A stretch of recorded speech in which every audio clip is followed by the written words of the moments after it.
Welcome back to another episode of That's Right, Sonic. Your Sonic is all that Sonics. Wow, Simpsons reference in the first 3 seconds. We have an all-time record there, folks! The last time we checked in with the Blue Blur was all the way back in the mid-90s, which, as we all know, was a decade of extremes. But it's now finally time for us to go fast into the future of 4 years ago with 2017's Sonic Forces, a request you've all relentlessly bombarded me with ever since its release. Now, even to this day, Forces is still a bit of an enigma in the puckering blue hole that is Sonic's video game career, with plenty of hearsay and hoopla made about its development. The one thing we absolutely 100% legit for sure know, however, is that it didn't exactly go to plan, and unfortunately resulted in a critically maligned 3D entry that most fans are very much split on. Yeah, that's pretty much how I roll. So strap on your speed shoes and slip on your favorite Sonic shirt, rookie. It's time to find out what happened to Sonic Forces. Sonic, how I hate him. Some of you might recall that in 2013, Sonic took a bit of an extended stay in Nintendo Land as per an exclusivity contract between old rivals Sega and Nintendo. Did I say extended stay? I meant locked in the Wii U prison, with the key enthusiastically swallowed by Big the Cat. So during this time, while Sega was giving bad news to Big Red Button and was trying new things with varying levels of success with Lost World, the PS4 and Xbox One, which had just launched, were gonna remain dry and parched of the precious Sonic juices that fans crave. Now, even though they had lost a lot of time in the Wii U jail, Sonic Team felt the best and most responsible path forward was to upgrade the Hedgehog engine to better take advantage of these more powerful machines, especially since they had been using that engine ever since 2008's Unleashed. Please stop that. This was hopefully to avoid the situation that occurred with Sonic 2006. Remember that one? Oh, you don't? Well, allow me to jog your memory! Sega demanded that there needed to be a new Sonic game to celebrate his 15th anniversary, which hung an immovable release date over the team. The same team that was suddenly split in twain so they could produce 2 distinct games, all while building a brand new game on a brand new engine on brand new hardware. They then had to contend with getting several senior staff members headhunted by Yuji Naka, who quit halfway through the project, all while Sega refused to hire or allocate more staff. Happy birthday, Sonic! If you'd like a more detailed breakdown of this cursed tale, you can hear all about it in this video right here. Back to Forces.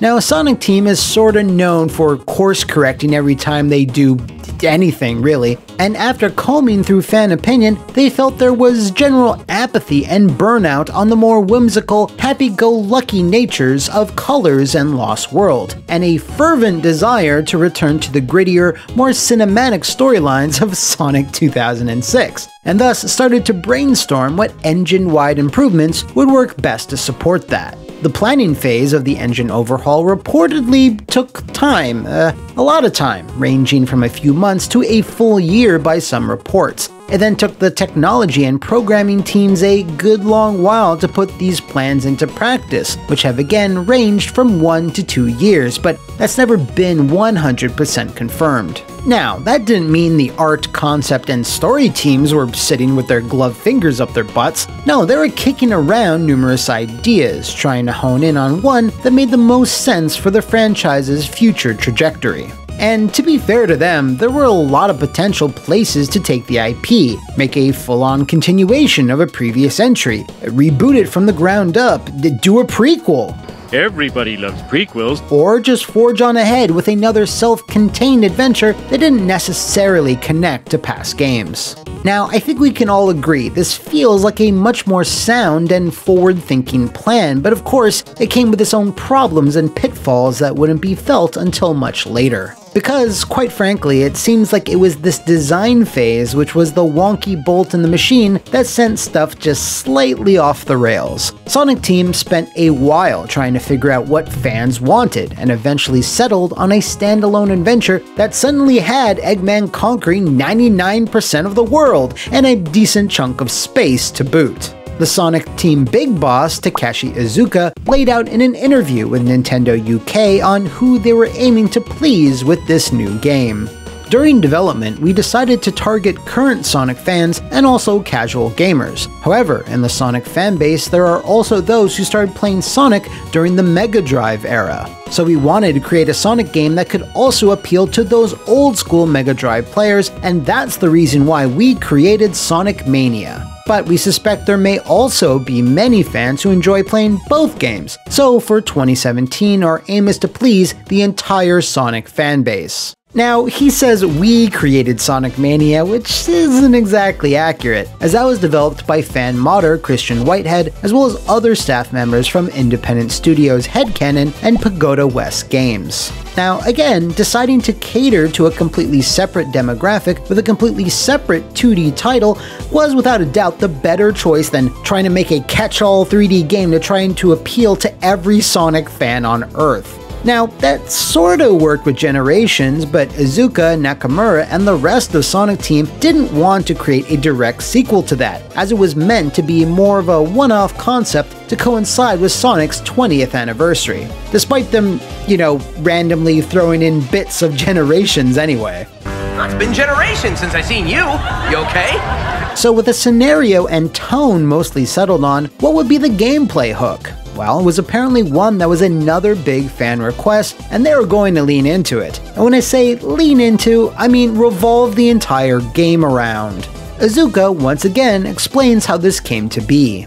When we were thinking about the concept of Sonic Forces, we received a lot of fan letters and messages from fans where they wanted to create their own characters. So we listened to that and wanted to make their dreams come true. Aww. So that's one of the reasons why we created the custom character system. If you happen to be one of those people that sent them a fan letter going, yeah, Sonic's okay, but I really want to make my own original character, well, lean in close, cause I have something to say.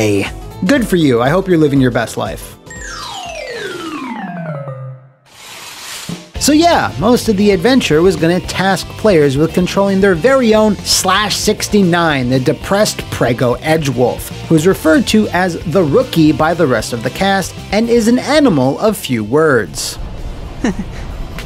Now, while this change was not expressly bad, it didn't exactly make the Sonic experience any better or more immersive. And when you consider the energy spent programming a character creator, designing hundreds and hundreds of items and custom bits of clothing, and then testing every variation of horrible animal it could conjure, you can't help but think that same energy might have been better spent elsewhere. This is because, while the planning and technology phase was given a lot of time and leeway, the actual main production lifecycle of Sonic Forces was relatively short. Now, a Japanese Famitsu interview with Sonic Team seemed to imply that the core development lasted only a year, but this was apparently a mistranslation.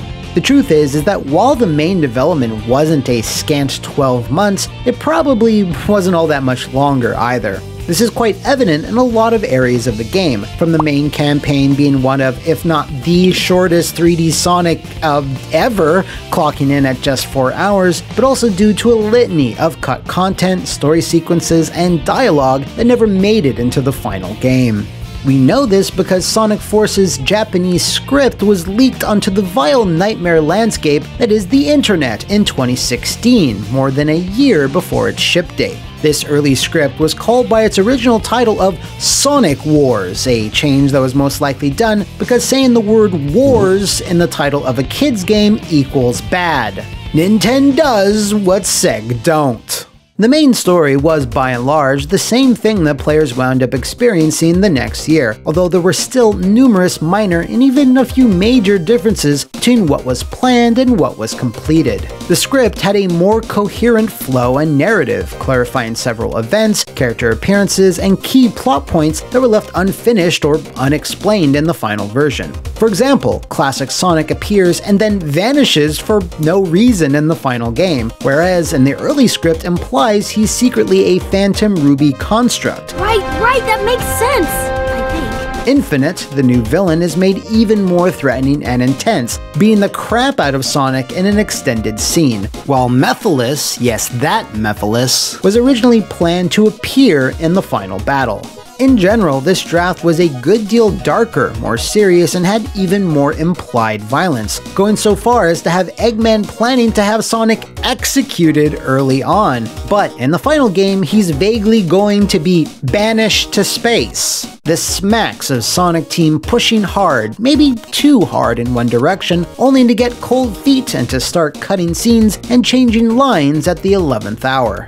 This left the finished game's story filled with plot holes and inconsistencies, as well as numerous black screens of text trying to fill in all the missing gaps.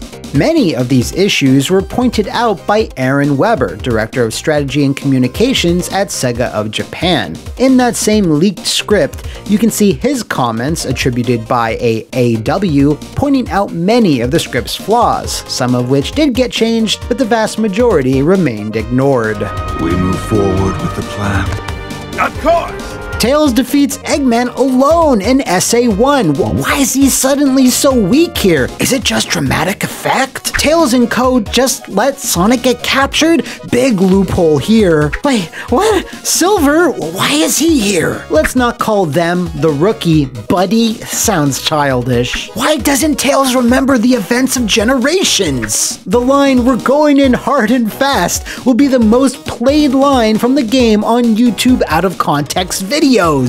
Then finally, there's his reaction to the game's finale, which once again saw Sonic Screw give him enough friendship energy to defeat the final boss. Ugh, we do this every single time. Generations end, 06 end, SA2 end, all of them. Why? Outside of story, what the game struggled with the most was technical performance when it finally did launch towards the end of 2017, with most of those issues plaguing the Steam version. Things were rough on the very first day, highlighted by tons of bugs and crashes, including a nasty one that everyone just had to deal with. Upon completion of like the second or third missions, the game would just crash with no consistent way to circumvent it, and it affected the vast majority of rigs and configurations. Not only that, players reported crashes when just making their avatar, and even cited the simple sand particles in Mission 1 as the root cause for another, more random assortment of crashing. All of this resulted in an overwhelmingly negative rating on Steam, especially when it was revealed that Forces utilized de novo DRM, which many attributed to the game's poor performance. But wait, there's more! Oh, come on, now what? The Steam version also required you to always be online, something that so many people complained about that Sega eventually backed off and patched out, but not de novo, strangely enough. Despite removing it from older and even newer releases like Sonic Mania and Yakuza 0, as far as I can tell, Sonic Forces still has it. Developers/publishers, there is literally no advantage to ever trying to sneak that shit in. You're always gonna get caught, everyone's gonna complain, and any benefit you get will never outweigh the fan ire. Ever.